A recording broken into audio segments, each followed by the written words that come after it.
It's the Security Weekly News wrap-up number 152 on the 24th of September, 2021. Let's see what we got today. Apple, and more Apple. NanoMQ, GeoFencing, FamousSparrow, VMWare, and the Foundation Trilogy, as well as all the show wrap-ups on this edition of the Security Weekly News. This is Security Weekly, for security professionals, by security professionals.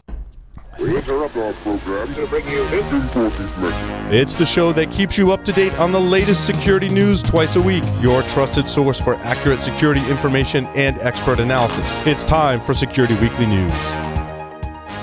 The complexity of cloud infrastructure means every organization's security challenges are unique. Whether your challenge is threat hunting, policy management, cloud workload protection, or all of the above, Uptycs helps you quickly identify and eliminate observability gaps in your security programs. Uptycs, analytics for the modern attack surface, observability for the modern defender.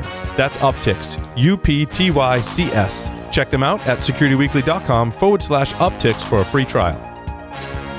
All right, I'm Doug White from Roger Williams University, your host on the show, Security Weekly News. Let's see what happened this week on all our shows. On Application Security Weekly number 166, John and Mike had Jeff Williams, the co-founder and CTO at Contrast Security, on. He was on to talk about the change in modern software and how it requires new approaches. They're primarily talking about the Contrast product application security platform, which is focused on secure coding. So basically, this was more of how do you get security teams into your app dev teams and how do you make that work. So that's what that was about. On Business Security Weekly number 232, Jason and brand new host Ben Carr, welcome aboard, and Matt had Tom Rowe, the director of systems engineering at ExtraHop, on to talk about zero trust initiatives and how they are increasing in importance in both the public and private sectors, and that new mandates and remote work changes have become two very common reasons that demand for zero trust is going up. In the second segment, boards, I don't know what that says. Some kind of I don't know. It's a bunch of news stories. They did the news. I can't read it. I don't know what it's not anybody's fault but mine. I mistyped it, I think. So, but they did the news in the second segment as usual. I usually read the headlines that they had, but I couldn't. I'm not sure. I must have been having some kind of a mini stroke or something while I was typing that. I think I got I touch type, so I have my keys were not in the correct starting position, and I typed the wrong keys. On Enterprise Security Weekly 243. Adrian, Paul, and Adrian and Bill and Paul had Joe Gillespie, the director at Probly, and Nuno Loureiro, the CEO at Probly, on the show to talk about how about 1 to 100 is the common ratio between AppSec and dev teams, which sounds about right. It's probably not the right number, but it sounds like about what's going on. And so that literally means one security engineer for every 100 developers. And I mean, security engineer is a pretty valuable person, but wow, that's pretty, I'm not sure how that works. The segment, though, was about how to scale your AppSec teams and some of the challenges around that, especially in testing, because if you got one security engineer and hundreds of developers, that one person is going to become a choke point, as well as being not able to effectively test, in my humble opinion. In the second segment, Chris Cochran, the founder and producer at Hacker Valley Media, joined the show to talk about the relevance of intelligence and threat hunting today and how those two tasks have to work together. Chris also presented his, according to him, EASY framework, was how it was described, for impactful intelligence in relation to threat hunting. So a pretty interesting segment there. On Security Compliance Weekly, number 87, Flea, Jeff, Josh, and Scott had on Joanna. I don't know if you say Joanna or Johanna. Joanna Baum, the CEO and founder at Strategic Security Solutions, and was talking about hacktivism, a pretty interesting topic, and how that word has a lot of different meanings to different people. As we all know, I mean, there are people that call themselves hacktivists who are actually ransomware gangs. There are people that call themselves hacktivists that are attacking things. And then there are people that call themselves hacktivists who are just trying to do good things too. So they talked about the good, the bad, and the ugly of the word, and people claiming to be hacktivists. On Security Weekly News number 151, Jason Wood talked about the Turla APT and the backdoor they are installing alongside using the current Afghani unrest that's been going on as a kind of backdrop to installing that backdoor. So it was a pretty interesting story. In fact, usually I don't know. He got that off Portswigger. Maybe he always has interesting stories that I don't always see, which is why we're a good combo. On Paul's Security Weekly number 711 last night. First up was Mike Cohen, a digital paleontologist at Rapid7, a very cool title, and Wes Lambert, the principal engineer at Security Onion Solutions, who were on to talk about this product called Velociraptor, which I thought was quite interesting. I had not seen that product, but Velociraptor, if you're not familiar with it, is a multi-platform, open-source endpoint forensics monitoring and response platform that pushes things out. It queries all these endpoints. So it was a pretty. They did a demo. It was quite an interesting product that's free. So if you're looking for products like that, you should check out that segment because I thought it was pretty useful and it looked fun. On the second segment, Paul and Larry did another fun tech talk about Enzyme. And they actually went through how they did this independently, I guess. So each one of them did it. They had their configurations, their 2 Raspberry Pis, and how they set up the Enzyme Wi-Fi scanner, which is another product that, if you haven't investigated, is quite an interesting product. And they showed you all the comps, and they have a slide deck on there that's linked. So if you're wanting to play around with Enzyme or build out your own Wi-Fi scanner, there you go. And then, of course, the news at the end of that. My thread of the week is going back into privacy. Privacy's been something I've ranted about a lot, but I'm going to rant about it some more. The story that I got my idea from was about geofencing. And it really made me think about this some more and want to revisit it a little bit. So if you don't know what that means, geofencing is a term. It's a new term for an old trick. In the marketing world, if you're a medieval seller of wolfbane. Okay, let's use that as an example. So you sell wolfbane charms and other potions and things, and a family of werewolves comes walking down the street. My view of the Middle Ages is a lot cooler than it probably actually was. And a family of werewolves walks down the street. You probably don't start shouting about wolfsbane. You probably start shouting about love potions for werewolves, right? So this is sort of what geofencing is in a marketing context.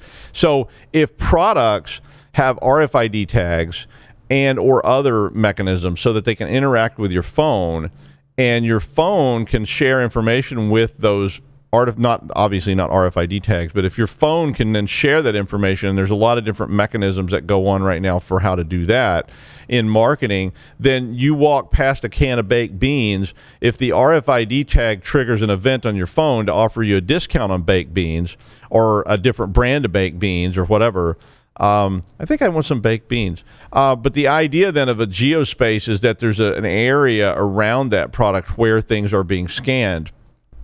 And that's sort of the marketing vision of it.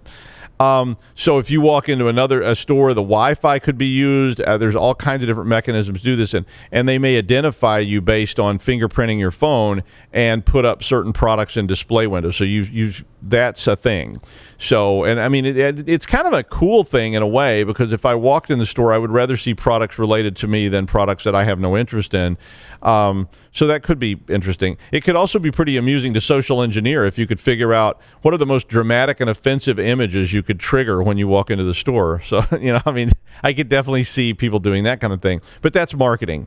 If you've never read The Space Merchants by Frederick Pohl, you probably should. I mean, that's a whole. He wrote 2 novels about that that were really about this kind of thing a long time ago, a long time before any of this stuff even existed. So it was very visionary about sort of marketing, to the next level.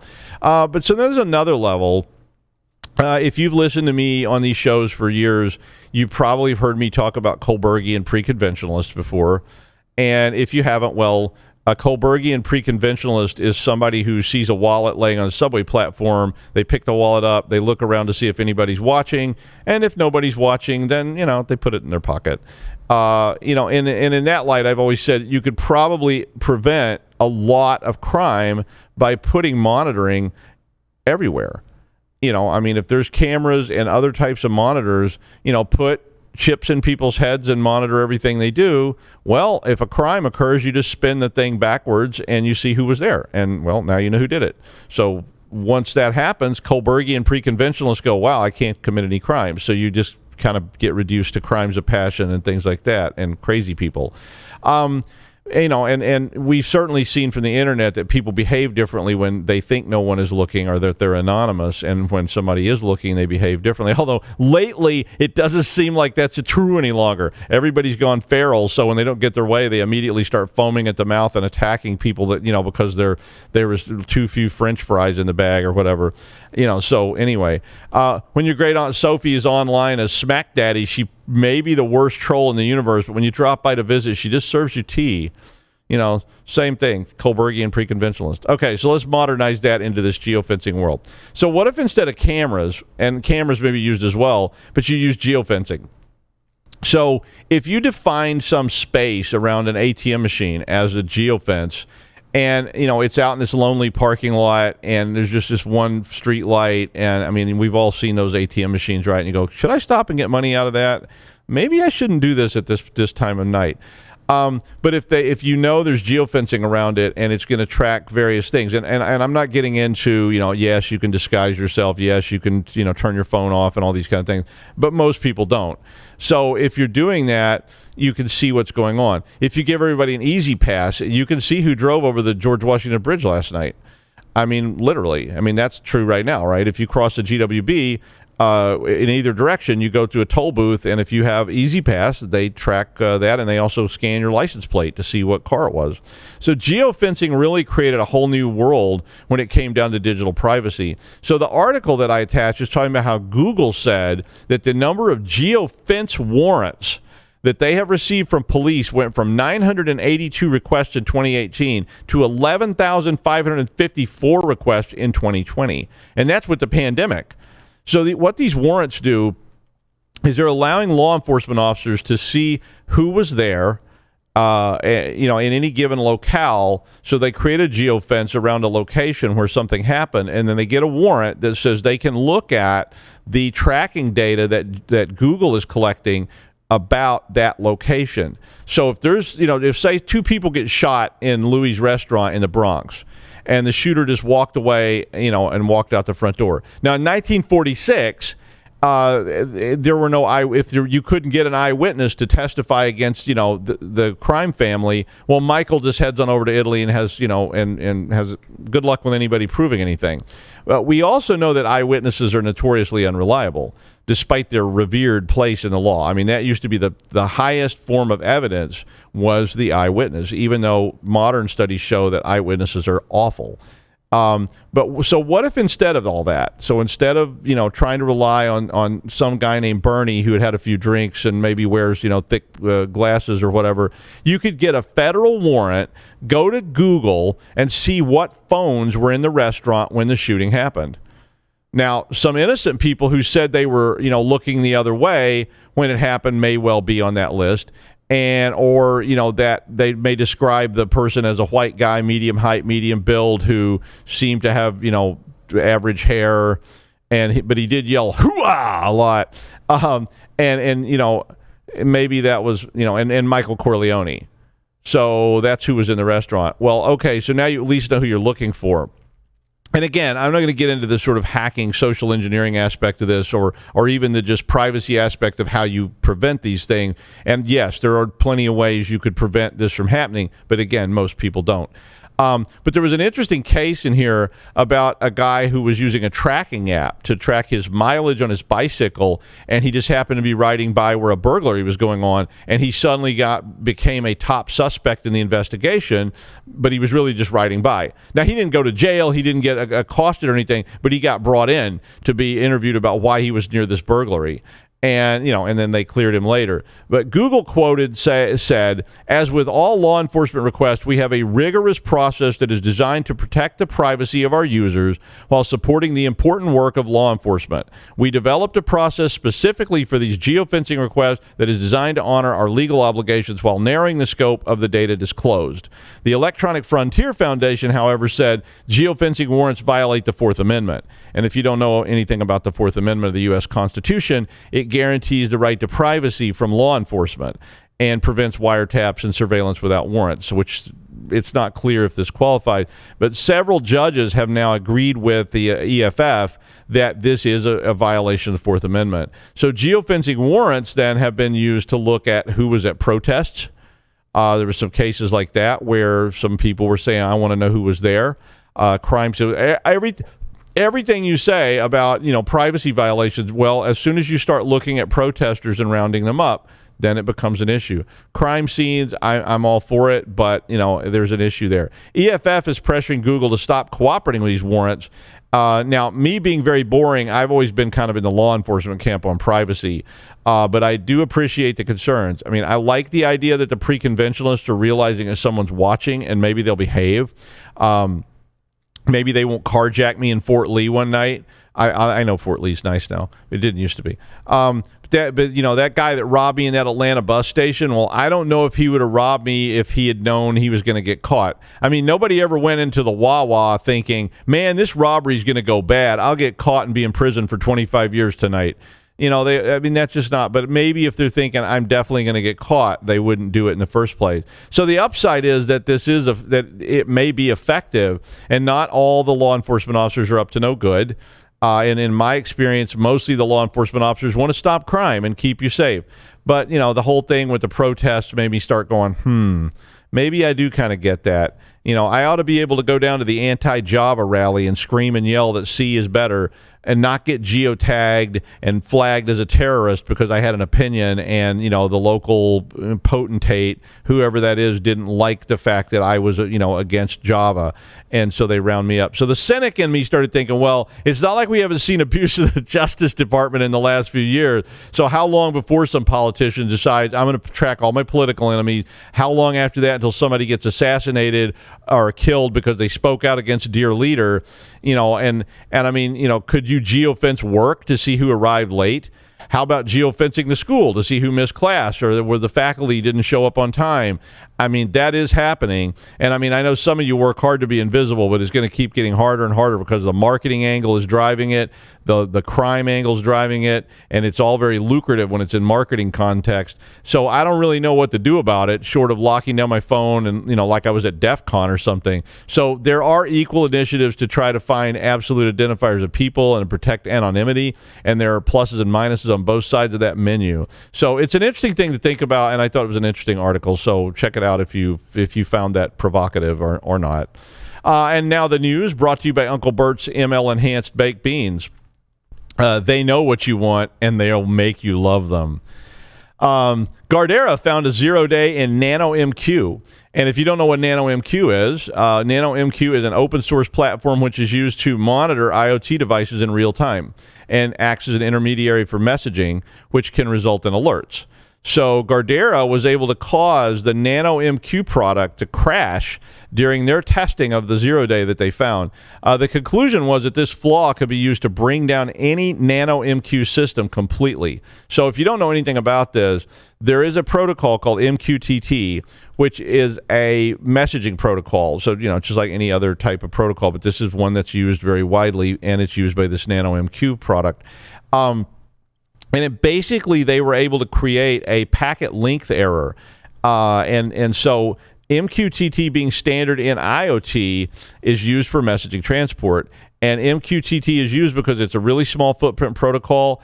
It is a very appealing if you have networks where bandwidth is at a minimum, like, say, sensor networks. So the protocol gets used in those sensors, which are used in all sorts of manufacturing environments, and they're used in healthcare. They have now got sensors that they put on patients when they're leaving the hospital, and they can actually track those via, I guess, cellular. But this messaging then is used from those devices back to the home base. The attack basically involved creating a packet link that is smaller than expected. That caused a mem copy value, which point to the source buffer, into unallocated memory, which is pretty classic, right? I mean, that's a pretty standard kind of an attack. But basically, when that happened, it caused NanoMQ to crash. So they weren't able to take it over or anything, but they actually could crash this entire network of IoT devices, which if it's healthcare or manufacturing, that could be really bad. So it's a kind of ping of death for IoT was what I was thinking when I was reading this. And so if you got a ping of death for IoT and sensor networks, well, what's the big deal? Well, the threat is to more than 100 million devices across 10,000 enterprises that are vulnerable to this. So, kind of a large threat surface. And hospitals use it to monitor patients leaving the hospital. So, I would say it's definitely a big deal. FamousSparrow is an APT who's been targeting hotels. That was their main target, I guess, but they've also targeted governments and private businesses worldwide with a specific focus on lately on the proxy logon vulnerability. They have a custom Trojan that's called Sparrow Door that they use. ESET was reporting on this, and they said that the group seems to have been around since about 2019, but on the 3rd of March this year, FamousSparrow started to exploit the proxy logon vulnerability in Exchange Server, which we've talked about a lot, and they have victims all over the world, so there's a big long list of countries where they've been targeting people. They targeted hotels starting in 2020, but they have targeted governments and other entities as well. The group uses the proxy logon vulnerability to compromise Exchange, and then they have been deploying Mimikatz, NBTS scan, and ProcDump. But they also install a loader for their Sparrow Door Trojan that they appear to have built themselves. Sparrow Door will allow the execution of arbitrary commands and exfiltration of any file on the compromised machine. So proxy logon's been patched, but you got to put the patch on there. Google's Tag Group, that's their threat hunting group, described a new technique to sneak adware and other software past malware detection tools.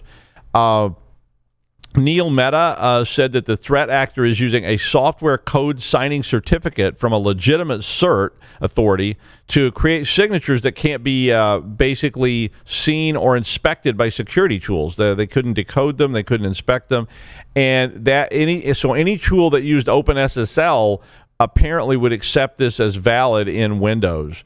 So the signatures are being used to distribute Open Supdater. I never know how to say that, but I know what it open, or maybe it's Open Supdater or Open Updater. I don't know how you pronounce it, but it's a malware family that we've seen around for a while that can install. It's basically a command and control server shell code that can download pretty much whatever onto the local machine once it's in place. Most of the targets were in the United States and appeared to focus on people that are downloading wares. That's pretty much always been a thing, right? I remember trying to download a cracked version of Atari's Harmonizer once, just literally to see. I had no intention of using it for any nefarious purpose or commercially. I just wanted to see if I should buy it or not because I was fooling around with it. I thought it would be fun. I wasn't even trying to plan it to get my singing career back on track or anything, but it was just a matter of finding one. And what it was really about was how much Russian malware would you like to collect on your machine today? I was running it in a sandbox, and it was just literally an experiment.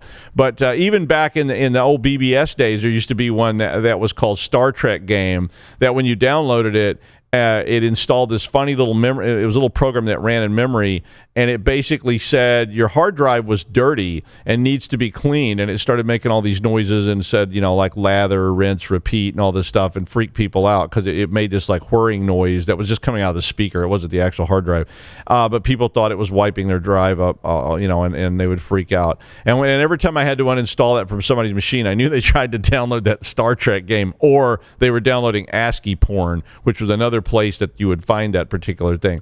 So if you don't know what ASCII porn is, well, don't Google it. I know you just Googled it, right? Use clandestine, right? So okay, well, be proud of your search history that it now has ASCII porn on it. If you're running iOS 12, Apple just released 3 0-day patches for that platform. Apple had just spent some time patching iOS 14, and on Monday this week they released iOS 15, and they've now patched 12. All of this was a patch primarily for the forced entry vulnerability in those old iOSs, and by old I mean before last week, because they've been patching this furiously. This vulnerability for forced entry allows Pegasus, which has been a big news story this year, to put tracking and monitoring on your phone at great expense. It's a very pricey product, supposedly only sold to government, military, police kind of thing. But they had patches in 14. And 13 doesn't really exist any longer because 14 supplanted it. But if you are using 12 or older, you should probably run these patches. Pegasus may only be targeted at big shots as celebrities, but I mean, they haven't even gotten around to me yet. But I'm starting to feel a bit left out. But the cost really is high, so they probably won't come after you unless you're a king, a CEO, or something like that, or people that have membership at Bailey's Beach Club, that kind of thing. But if one group can use it, so can everyone else. So beware. In that same vein, iOS 15 is out if you can run it, and the iPhone 13 is out as well. It's out as well, but you can't get it. So they announced it, but you can pay for it, but you can't actually get the phone yet. iOS 15 debuted with 22 vulnerabilities patched before the official release, which is kind of a good thing. And it was hot on the heels of all these other iOS 14 0 days. The article talks about a patched item that said a 3D model constructed to look like the enrolled user may be able to authenticate via Face ID. So you no longer have to carry around a bag of heads. You can just get one of those Woolly Willy things and make, I don't know if you know what a Woolly Willy is. It's like that thing you used to get from your great Aunt Alicia on Christmas, and you were like, "What is this?" And it's like filled with iron filings, and you can Google Woolly Willy probably safely. And I really want us to get an official Security Weekly host Woolly Willy set. And no, it's not dirty. For once, it's not dirty. But anyway, they did patch it, but apparently it represented another face hack and Face ID. These are really hard to do, apparently, and but people have done them in the past. Some of them are urban legends and so forth. Apple didn't say what was done or how hard it was to do, but Woolly Willy or a bag of heads, whatever works. Since we're on an Apple kick today, this report says that even if you ask the app not to track you on iPhone, when you execute the app, so you get that little pop-up. Lockdown in the Washington Post said that even if you choose the correct option and say, don't track me, some of the apps just keep right on reporting. The one they were looking at was called Subway Servers, and even though they said don't track, the app was not tracking them, but it was sending the IP address, free storage, volume level, battery level, very, very precise stuff too. They said the battery level is being reported to 15 decimal places to a company called Chartboost.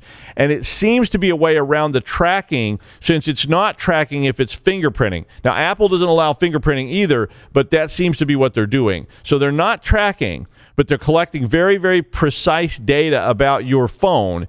And that's not GPS data, but that fingerprint then can be used to identify your phone and maybe tie it to other activity that would allow them essentially to track you or, fingerprint you. Lockdown tested 10 popular apps on iOS 14.8 and 15 to see if this was happening, consistently. They said most of the apps did continue to stream data off the phone even after the don't track button was chosen. Subway Surfers, Streamer Life, Run Rich 3D were all from this one company, and they were all streaming these fingerprint items furiously. Apple says no fingerprinting, and it's against the rules, but it gets down then to what constitutes fingerprinting. So it's a pretty interesting story to check out. VMware issued a security update that patches 19 different CVE vulnerabilities that target vCenter Server and Cloud Foundation. One of the vulnerabilities in particular, 22005, is a file upload vulnerability that can be used to execute commands and software on the vCenter appliance. Anyone who can reach the vCenter server over the network can use this to gain access regardless of the configuration settings on the server, according to VMware. So yeah, that sounds pretty bad. I mean, vCenter is designed to be on a network. I mean, I don't know what else you would do with it. So the release went on to say, this needs your immediate attention. I mean, like, that was the actual quote. There is also a workaround, though, if you can't or you won't patch your vCenter. You probably should. But there's 18 other fixes in this patch as well, so I think patching is probably in order at this point. And finally, apparently Apple TV is going to try and release a TV series of the Foundation Trilogy. And if you don't know what that is, well, it's a sci-fi classic. It was written by Isaac Asimov back in the 60s. It's a lot like some of those other eschatologies like Dune and Lord of the Rings and some of those kind of things, Game of Thrones. And those are big, thick books, right? And they never translate well into 120-page scripts. I mean, they finally managed to make Lord of the Rings by doing it with 2 plus hour movies. So maybe a series could do justice to the 1,000-page books some of us love. But it's really hard. Psychohistory, which is what that whole Foundation book is about, Psychohistory predicts that it will fail, although Psychohistory couldn't predict things at that level. But basically, I think it's going to be hard to take this very, very iconic, very, very big story and convert it into a TV show. Maybe they can, though. I mean, they did it with Game of Thrones, and they did a decent job of it there. Dune has always been a real problem. I mean, I want them to be good, right? I love Dune, but the movies are even. I mean, I love David Lynch, but that movie, it just didn't. It's just too big of a book to do in a 2-hour movie. The miniseries sucked too. I love Foundation, but I don't know if I only had a subscription to Apple TV, I guess I could check it out. Apple, call me, give me a free subscription. Anyway, that's the news wrap up for the week of 19 September 2021 in the renewed time of plague. Get your shots.